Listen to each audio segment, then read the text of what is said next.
when I didn't find my dream coming true about being an A-list Hollywood actor at 35, at around 9 p.m. on the eve of my 35th birthday, my inner being said, okay, let's put this acting thing down. Or at least that's what I heard. No, that was not your inner being. Okay. That was your mother. You're not even joking, are you? How did she do that? Well, by that we mean that's sort of the way physical humans approach things. This is how it goes. So you have this desire, but you have beliefs that mute the desire. You have a desire, but you have beliefs, because your beliefs are based upon what is happening, where your desire is based upon what you want and what's in your vortex. And so your beliefs are the things that mute your desires. And so most humans don't have really pure desires. You've got desires that are muted because a belief is just a thought you continue to think, and a desire is a thought that you think too. So if you're giving some airtime, so to speak, to your desires, that's wonderful. But if you're giving equal or more airtime to a belief that is in contradiction to the desire, then the mix of your vibrations is the way your life plays out. And there are people who have been with us for quite a long time that still have that experience of realizing, as things play out from time to time, that they've got more hindering beliefs than they realized that they had, because a lot of people are not really owning up to how they really feel about things. They've learned to say words that sound positive, and then they fool themselves by believing that what they're saying is what they're offering vibrationally, until life plays out and shows them something different. The age factor is not a factor, except that humans think it is. But a human who doesn't think that the age is a factor, it would not be easy to be a human that doesn't factor in what almost every other human factors in, but you could do it. So we want to say, if any desire is strong enough, and by that we mean dominant enough, by that we mean not contradicted by beliefs that are constantly pounding away at it, then any desire can come about. It just does not matter. All things are possible. You can be or do or have anything that you want. So our reference to your mother is not only because it was some of what she thought, and therefore a lot of what you learned. Most people learn limitation from their parents and from those who are around them, because most people learn their vibration from what they're observing, and most people are not even coming close to living their dreams. That's why the handful of those that have that kind of success is a handful of those who have that kind of success. You see, here's the thing about desires, and we might as well be the ones to break the news to you. Your desires never stop being your desires. You can resist them by not letting them flow. You can get weary of trying for something that you can't move on, but we want you to know that the only reason anybody's not moving in the direction of their desire is because that's not the direction they're looking.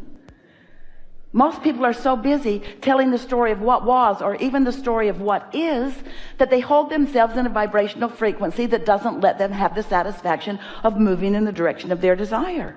Satisfaction doesn't come only when you move in the direction of your desire and get all the way there. Satisfaction comes in the moment that you begin moving in the direction of your desire. When you stop swimming upstream is when satisfaction begins to come. When you start swimming with the flow. And this is what we want to make so clear with every word that Esther can find to match the vibration that we're offering, is that because you've already put it into your vortex, and your vortex is spinning with the power of the universe, and law of attraction has already gathered the cooperative components, and everyone who is non-physical and adoring you and rooting for you is calling you toward what you're asking for. That's a really powerful stream that really is the path of least resistance. And when you let go of doubts and fears, when you let go of the thoughts that bring the doubts and the fears, then you have the satisfaction of moving in the direction of it. And so you're not going to get any encouragement from us to give up on something you want.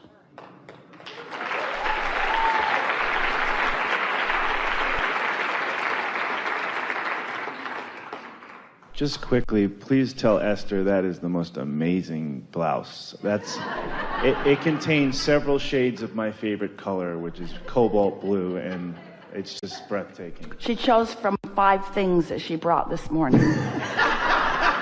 And she put it on because it's not her favorite. So apparently your mother picked it.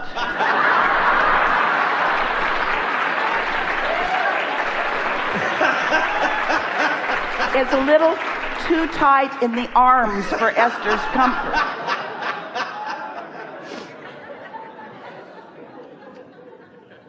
Okay, so I've worked really hard to try to understand all of what I've heard you say so many times, and It's a problem. You're working pretty hard. I've always had. Yeah, we're wanting you to get over that. Because you have to work hard when there's resistance in the mix. When there's no resistance in the mix, it's ease and flow. Right, and you know, you stopped yourself and you rephrased, and I want to try to get back to what that was you said, because it was about... The emotion is the indicator of the vibration. We don't want you to say it's doubt and fear that's holding you back. The feeling of doubt and the feeling of fear is the indicator of the thoughts that are holding you back. Right. So the key in that moment, I mean, self-soothing is something that's come up in discussion here, and I have a specific type of therapy that I go to for the condition that I've learned that I have, which the physical world has told me is blah, blah, blah. It is blah, blah, blah. That's the perfect title for it. What have you got? Blah, blah, blah. How important is it? Blah, blah, blah. Is it real? Blah, blah, blah. Does it matter? Blah, blah, blah. Without working, I would like to find more alignment with my inner being more often, be in play. Well, it'll be easier for you now because now you are looking in the direction of your mother, and that's where she is. There it is again. Oh, they like that. They like soothing. When you say there it is again, you've done that twice now. The audience's response, yeah. We know what they were saying. Okay. We want to know what you think they were feeling when they said it. What is it you're responding to? Do you think they're sympathizing? Alignment. So it's their alignment? Well, no, it's alignment, not theirs, it's alignment. Like it was a moment where the whole room felt the same identification. All right, so this is really good. Because a human can see that either way, and you saw it the way that we want you to see it. It's what we talked about yesterday. It's the difference between compassion, which is the way Source sees things. In other words, seeing it and feeling whole with it and not feeling any sympathy or empathy about some plight, but instead being forward-looking toward the well-being that you're seeking. And so we're glad that you felt that way, because that's the way they meant it. That's not always the case. Sometimes you'll catch the audience. There was a case yesterday where the audience was caught off guard and they responded like humans. Sometimes when someone wants to come up, and we will choose the one that we're choosing with very specific intent, and someone next to them or behind them or in front of them starts up, and we say, wait, and we send them back to the chair, and the audience goes, oh, because they're feeling so badly for the person who isn't chosen. That's the human thing we were talking about. That was the kitten that came out of the box when they were... Yeah. So, all is well here?